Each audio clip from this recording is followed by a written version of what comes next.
Learning how to kite is a fundamental thing to learning League of Legends, especially if you're an AD carry main. Now, the normal way how people used to kite is two different ways. You either right click the target and then right click on the floor and proceed by doing the same thing over and over. And then if you start getting used to it, it'll be something like this. But if you're noticing, it's very inconsistent because you have to constantly keep clicking on the floor and on the enemy, and then you might run out. Uh, you might run into the problem of just clicking in the wrong position. Maybe you click behind the guy and you're close to it, so it is a bit weird. The other thing you can do is by using the A click.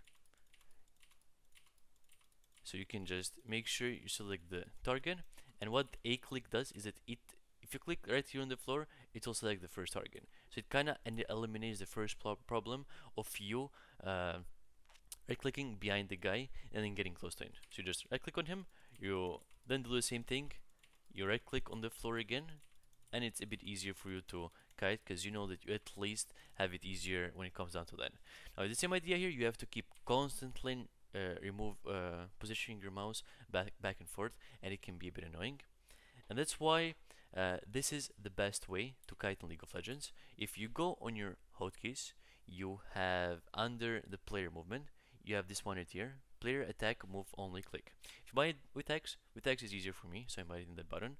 Now what you do is that you just have to click X once on the floor or whatever you feel like, and now it will automatically focus the first target that you're in contact with. So I just X on the floor and I focus the first target. Now, the reason why this is helpful is because I can literally click right here on the floor and then press right click at the same time. So I press X, right click, X, right click, X, right click, X. And the reason why this is so important is because I keep my mouse at the same position. So I don't have to keep moving my mouse back and forth between the target and the floor. So this is much better and makes it easier for me to kite. And if you do end up getting the hang of this mechanic, it will be much easier for you to kite and proceed by smurfing in team fights.